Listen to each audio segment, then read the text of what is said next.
नमस्कार दोस्तों, आप सभी का स्वागत है आज की इस वीडियो में। और आज की इस वीडियो में हम पढ़ने वाले हैं अपने इलेक्ट्रॉनिक्स मैकेनिक्स की ट्रेड थ्योरी में सेकेंड ईयर में अगला चैप्टर, जिसका नाम है सेल फोन। जी हाँ दोस्तों, आज की इस वीडियो में आप जानेंगे कि हमारा स्मार्टफोन है उससे हम कॉल किस प्रकार से करते हैं, हमारा स्मार्टफोन काम कैसे करता है, या फिर हम अपने मोबाइल फ़ोन से इंटरनेट एक्सेस करते हैं तो कैसे कर पाते हैं। बेसिकली इतने सेल फोन टावर्स लगाए गए हैं हमारे इंडिया में, तो वो सब यहाँ पर कैसे काम करते हैं, तो आप इन सब को जानेंगे बहुत ही ईजी वे में और एक टेक्निकल टर्म्स में मैं आपको बताऊंगा यहाँ पर, जो कि आप समझ लेते हो तो ना ही केवल आईटीआई में, अगर आप जब कभी भी यहाँ पर जॉब करेंगे कहीं भी तो वहाँ पर भी आपको ये काम में आएगा। और इससे पहले जिन जिन लोगों ने कम्युनिकेशन सिस्टम वाली वीडियो नहीं देखी तो उनसे मैं बोलना चाहूँगा, सबसे पहले कम्युनिकेशन सिस्टम वाली 2 वीडियो बनी हुई हैं उस चैप्टर पर, तो उन वीडियो को जाकर वहाँ पर जरूर से देखें, क्योंकि उन वीडियो को देखने की आपको जरूरत है, क्योंकि इसके बाद ही ये आपको थोड़ा बहुत यहाँ पर समझ में आएगा। और वीडियो शुरू करने से पहले हम आपको बता दें दोस्तों कि जिन जिन लोगों ने अभी तक हमारा चैनल सब्सक्राइब नहीं किया तो रेड कलर वाले सब्सक्राइब वाले आइकन को प्रेस करके सब्सक्राइब कर लो। उसके बाद जो बेल आइकन है उसको दबा देना और उसके बाद ऑल सेलेक्ट वहां पर कर लेना। तो चलिए दोस्तों, हम बात करते हैं अपने सेल फोन के बारे में। और यहाँ पर एक बात और बता देता हूँ दोस्तों कि आप लोगों में से जिस किसी को भी आईटीआई से related answer paper question paper चाहिए हो तो वो मेरी वेबसाइट पर जा सकता है। मेरी वेबसाइट के लिए आपको ब्राउज़र या गूगल में सर्च करना पड़ेगा electronicsmechaniccomplete.blogspot.com। आपको डिस्क्रिप्शन में लिंक देखने को मिल जाएगी। तो हम बात करते हैं सेल फोन की। तो यहाँ पर 1874 में दोस्तों मार्कोनी नाम के एक वैज्ञानिक थे। उन्होंने दोस्तों पहला जो सिग्नल है इलेक्ट्रोमैग्नेटिक वेव यानी विद्युत चुम्बकीय तरंगों के द्वारा लगभग 100 मीटर की दूरी तक भेजा। अब ये दोस्तों पहला था पूरे वर्ल्ड में, यहाँ पर पहला सिग्नल भेजा गया था 100 मीटर की दूरी पर, वो भी EMW यानी इलेक्ट्रोमैग्नेटिक वेव के द्वारा। तो यहाँ पर दोस्तों यहाँ से तो स्टार्टिंग हुई थी। अब इसके बाद भी हम लोगों ने बहुत सारे इम्प्रूवमेंट यहाँ पर किए, जैसे कि हम लोगों ने मॉड्यूलेशन को जन्म दिया कि मॉड्यूलेशन होता क्या है, जहाँ पर हम लोगों ने AM, FM, PM वगैरह वगैरह टाइप के मॉड्यूलेशन यहाँ पर किए। और इनसे दोस्तों होता क्या है कि हमारे जो सिग्नल होते हैं उनमें जो बाधा होती है, नॉइज़पन होती है, वो यहाँ पर हट जाते हैं और हमारा सिग्नल जो है बड़े ही आसानी से ट्रांसमिट हो जाता है, और जिससे हम उसको जो है काम में यहाँ पर ले पाते हैं। इसी प्रकार से अगर दोस्तों आप नहीं जानते कि AM मॉड्यूलेशन या FM मॉड्यूलेशन क्या है, तो उसके लिए मैं आपसे फिर बोलूँगा कि आप हमारे कम्युनिकेशन सिस्टम वाली वीडियो को देखिएगा, क्योंकि जब तक आप उस वीडियो को नहीं देखेंगे तो आपको मॉड्यूलेशन वगैरह समझ में नहीं आएगा।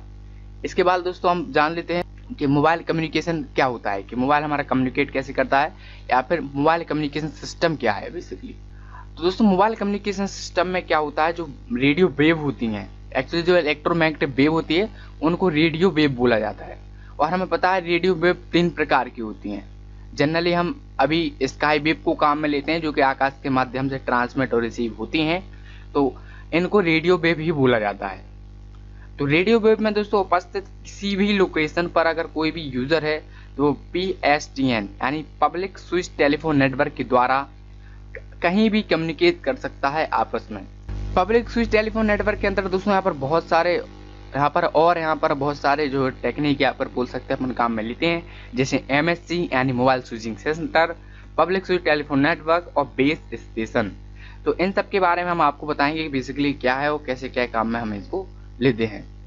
तो सबसे पहले आप यहाँ पर एक चित्र देख रहे हैं जहाँ पर सेल A में यहाँ पर एक मोबाइल फोन रखा हुआ है, सेल B में यहाँ पर कोई भी नहीं है, मतलब डिवाइस खाली है, और सेल C में हम एक गाड़ी से जा रहे हैं जिसमें कि हम अपने मोबाइल पर बात कर रहे हैं। ठीक है, तो जो हमारे सेल फोन टावर होते हैं, बेसिकली जो टावर होते हैं उनको बेसिकली हम बोलते हैं बेस स्टेशन। बेस स्टेशन भी बोलते हैं और BTS भी बोलते हैं। BTS बेसिकली क्या होता है, base trans receiver. Trans receiver का मतलब होता है दोस्तों यहाँ पर ट्रांसमीटर भी होगा, रिसीवर भी होगा। तो हमें पता है कि हमारे जो सेल फोन टावर होते हैं वो रेडियो वेव को, सिग्नल को, इलेक्ट्रोमैग्नेटिक वेव को रिसीव भी करते हैं और ट्रांसमिट भी करते हैं, तो इसलिए इनको बोलते हैं अपन बेस ट्रांस रिसीवर, मतलब ट्रांसमीटर भी है इसके पास और रिसीवर भी है। तो जैसे ही हमने सेल A में आप देख सकते हैं यहाँ पर कॉल किया, तो उसमें से दोस्तों रेडियो वेव के जरिए जो है सिग्नल जाएंगे बेस ट्रांस रिसीवर को या हमारे सेल टावर को। अब यहाँ पर रेडियो वेव में कन्वर्ट कैसे होते हैं हमारे सिग्नल, तो वो हम आपको अभी थोड़ी देर में बताते हैं, आगे पढ़ेंगे हम। तो इसके बाद इसको ट्रांसमिट किया जाएगा हमारे मोबाइल से हमारे नज़दीकी सेल टावर तक। फिर अगर उसके पास में कोई MSC यानी मोबाइल स्विचिंग सेंटर होगा तो उसको दे दिया जाएगा, या फिर अगर उसके पास में नहीं होगा तो इसी प्रकार से वो दूसरे, तीसरे, चौथे, पांचवें टावर से होते हुए MSC यानी मोबाइल स्विचिंग सेंटर तक यहाँ पर पहुंच जाएगा। मोबाइल स्विचिंग सेंटर में बेसिकली होता क्या है, तो मोबाइल स्विचिंग सेंटर में दोस्तों आपने जिस पर्सन को कॉल किया है, एग्जाम्पल आपने कोई एक नंबर डायल किया, उस पर्सन को आपने कॉल किया है, तो उस पर्सन की दोस्तों जो लोकेशन होगी, तो दोस्तों मोबाइल स्विचिंग सेंटर में होते हैं बहुत सारे सर्वर, कंप्यूटर। यहाँ पर दोस्तों जिस व्यक्ति को आपने कॉल किया है उनको दोस्तों ये आइडेंटिफाई करेंगे, इसको ढूंढेंगे कि कहाँ पर हैं। इनके मोबाइल की जो लोकेशन होगी वो इनके सिम के द्वारा ढूंढी जाएगी कि ये कहाँ पर हैं, और उन्हीं के लिए यहाँ से भी दोस्तों टावरों के द्वारा, मतलब सेल टावरों के द्वारा जो सिग्नल को यहाँ पर ट्रांसमिट किया जाएगा और उनके मोबाइल तक पहुँचा दिया जाएगा और वहाँ पर रिंग बज जाएगी। अब दोस्तों ये प्रोसेस होती है बहुत फास्ट होती है, आप किसी को कॉल कर देख लीजिए, कुछ सेकंडों में ही ये कॉल यहाँ पर हो जाती है, तो ये बहुत फास्ट होती है। और दोस्तों मोबाइल स्टेशन बेस स्टेशन के साथ सिग्नलों का दोस्तों जो है ट्रांसमिट और रिसीव करती है, क्योंकि जो बेस स्टेशन होते हैं वो हमारे टावर होते हैं, MSC यानी मोबाइल स्विचिंग सेंटर। तो MSC और मोबाइल स्टेशन बेसिकली क्या होता है, तो मोबाइल स्टेशन बेसिकली हमारे मोबाइल को ही अपन बोलते हैं कि अपने मोबाइल से कोई सिग्नल जाता है या रिसीव होता है तो उसी को अपन मोबाइल स्टेशन बोलते हैं। मोबाइल स्टेशन कोई अलग चीज़ नहीं है, लेकिन MSC मोबाइल स्विचिंग सेंटर एक अलग चीज़ है, जैसा कि अभी मैंने आपको बताया। तो यहाँ पर बेसिकली मैं बात करें तो हमारे मोबाइल से सिग्नल जाएगा बेस स्टेशन को, फिर MSC को, फिर PSTN के बीच दोस्तों वो कम्युनिकेशन से मतलब गमन करेगा। उसके बाद दोस्तों कम्युनिकेशन सिस्टम हमारा कंप्लीट हो जाएगा। इसको दोस्तों अपन सेलुलर कम्युनिकेशन सिस्टम भी बोलते हैं। सेलुलर या सेल फोन कम्युनिकेशन सिस्टम एक ही बात होती है। और दोस्तों इसके बेसिकली 2-3 एडवांटेज भी हैं। इसकी दोस्तों जो इसको हम चलाते हैं वो इसमें दोस्तों जो फ्रिक्वेंसी यूज करते हैं वो 2 गीगाहर्ट्ज होती है या इससे कम होती है। तो अभी स्पेक्ट्रम क्या होता है वो मैं आपको बाद में कभी बताऊंगा, फिर किसी वीडियो में। अभी हम समझ लेते हैं इसके एडवांटेज। बेसिकली इसमें दोस्तों जो हम इसको रिसीव करने के लिए, ट्रांसमिट करने के लिए जो फ्रिक्वेंसी यूज करते हैं वो 2 गीगाहर्ट्ज तक करते हैं। और दोस्तों ये और किसी कम्युनिकेशन सिस्टम की अपेक्षा में दोस्तों महंगी है। इसकी जो बनावट होती है वो बहुत जटिल होती है। इसके बाद दोस्तों हम बात करते हैं सेल साइट की, कि सेल साइट बेसिकली क्या होता है। तो दोस्तों यहाँ पर सेल साइट का मतलब है हमारे टावर से लेना देना है। कैसे, अब जैसे एक हमारा टावर होगा तो उसकी कुछ रेंज तो होगी ना। तो दोस्तों हमारे जो सेल टावर होते हैं वो कितनी दूर तक हमारे रेडियो वेव सिग्नल को ट्रांसमिट कर पाते हैं, रिसीव कर पाते हैं, तो इसकी एक लिमिट तो होगी। जहाँ तक उसकी पहुँच होगी वहीं तक तो वो भेज पाएगा, वहीं से तो वो रिसीव कर पाएगा। तो एक सेल फोन टावर की दोस्तों जो रेंज होती है तो वो करीब 1 किलोमीटर से लेकर 25 किलोमीटर के बीच में होती है। मतलब कि जो हमारा एक यहाँ पर टावर होता है, सेल फोन टावर होता है, वो 1 किलोमीटर से लेकर 25 किलोमीटर तक की रेंज में सिग्नल को ट्रांसमिट कर सकता है और रिसीव कर सकता है। तो इसी प्रकार के हमें करना क्या होगा कि इतनी दूरी के बाद हमें और यहाँ पर टावर लगाना पड़ेगा। एग्जाम्पल के लिए कोई एक हमारा शहर है, उससे यहाँ पर 50 किलोमीटर दूर आगे एक और शहर है, तो वहाँ पर हमें सिग्नल पहुँचाना है। वहाँ पर हमने कॉल किया किसी को, तो यहाँ से हमने कॉल किया किसी को तो वो हमारे सेल टावर को जाएगा।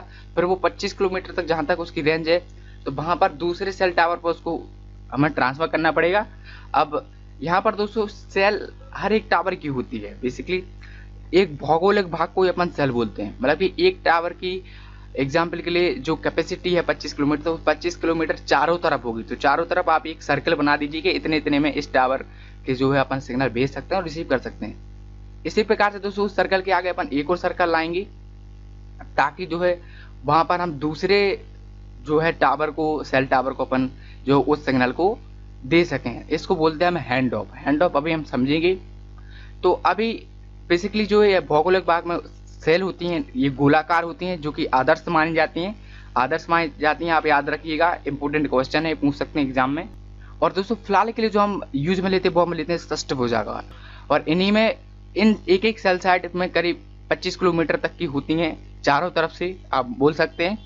और हर एक सेल साइट में दोस्तों एक बेस स्टेशन होता है या बेस ट्रांस रिसीवर होता है जिसको हम सेल टावर बोलते हैं। और सेल टावर के बाद दोस्तों यहाँ पर रिसीवर होता है, ट्रांसमीटर होता है, और साथ में दोस्तों आपने एक देखा होगा पावर सोर्स जो कि डीसी जनरेटर वहाँ पर रखा हुआ होता है।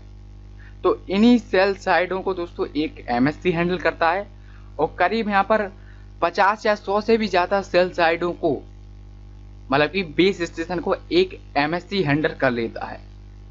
एमएससी का काम मैंने बता दिया कि जो कॉल है उसको सर्च करना, लोकेशन और ट्रांसफर करना। अब हम बात करते हैं दोस्तों हैंड ऑफ की, कि हैंड ऑफ बेसिकली होता क्या है। तो दोस्तों हमें पता है कि एक जो हमारा टावर होता है सेल फोन, उसकी 25 किलोमीटर तक की रेंज होती है, जिसमें अपन एक सेल साइड जिसको बोल सकते हैं, मान लेते हैं षष्ठभुजाकार। तो उसी प्रकार से दोस्तों 25 किलोमीटर खत्म होने पर वो सिग्नल जो है दूसरे टावर्स पर हमें उस पर ट्रांसफर करना पड़ेगा। तो उसके लिए एग्जाम्पल के अगर हम 100 किलोमीटर दूर कॉल कर रहे हैं किसी को, और हमें पता है कि हमारा जो एक सेल टावर है उसकी जो रेंज है वो 25 किलोमीटर तक है, उसके बाद दोस्तों हमें दूसरे सेल टावर पर उस सिग्नल को ट्रांसफर करना ही पड़ेगा।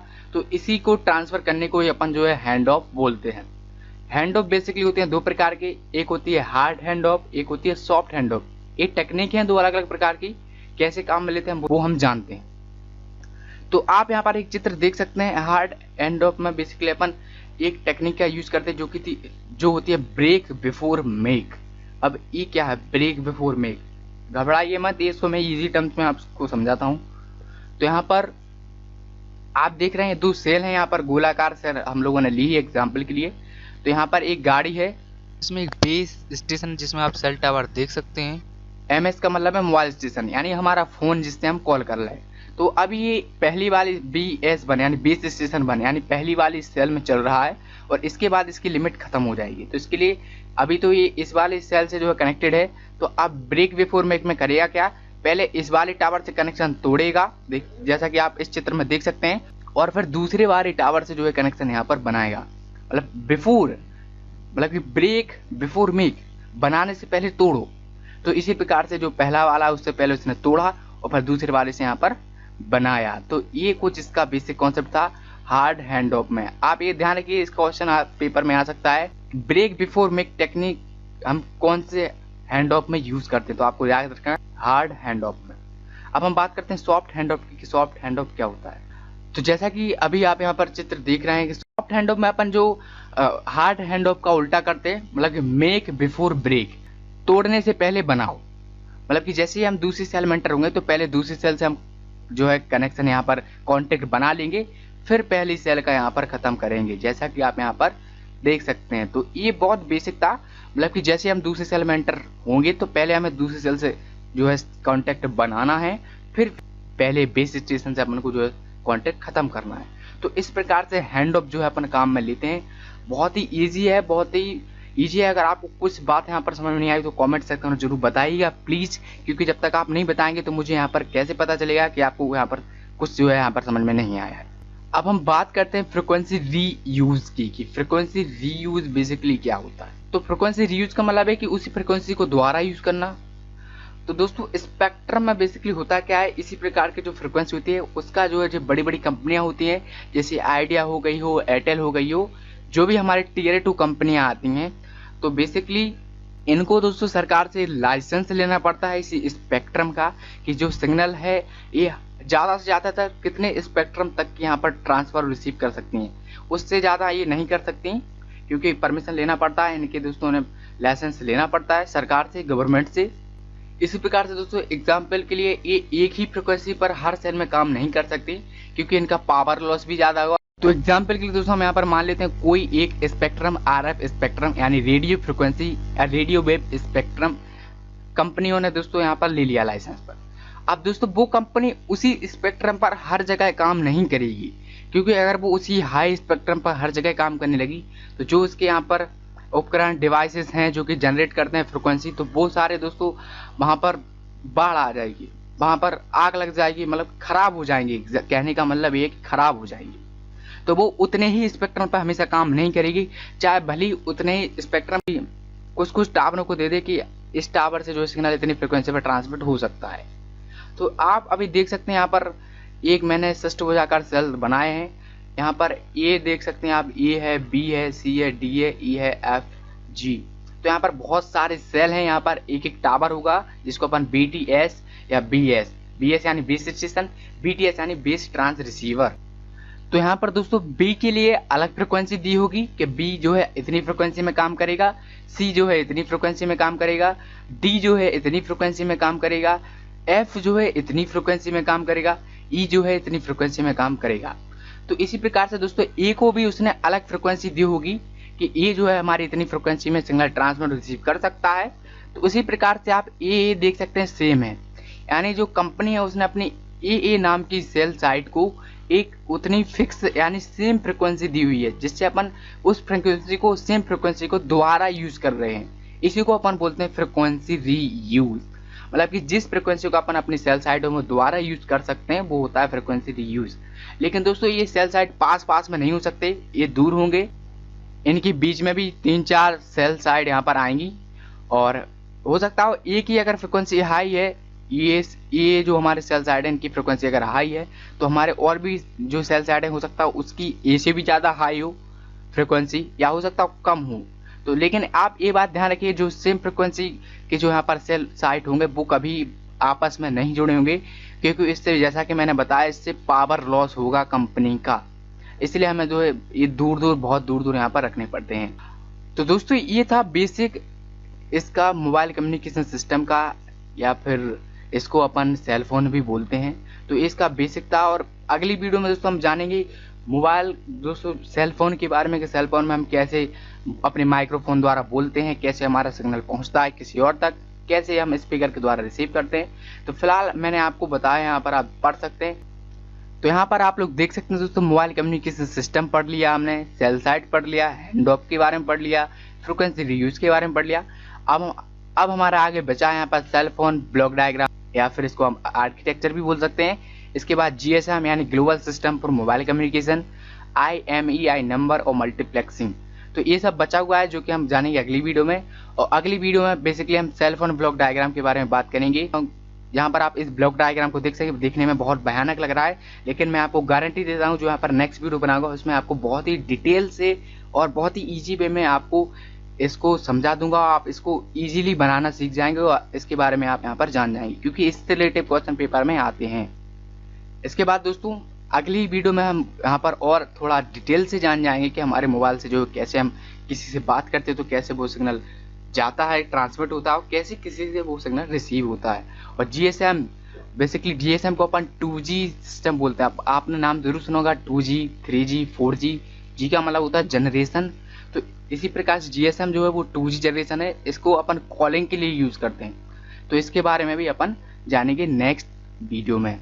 तो फिलहाल के लिए दोस्तों इतना ही, और हम आपको बता दें कि अगर आपको यहाँ पर कोई भी प्रॉब्लम आई हो या कोई भी समझ में नहीं आया हो तो आप नीचे कमेंट सेक्शन में जरूर बताइएगा, ताकि मैं आपको रिप्लाई कर सकूं।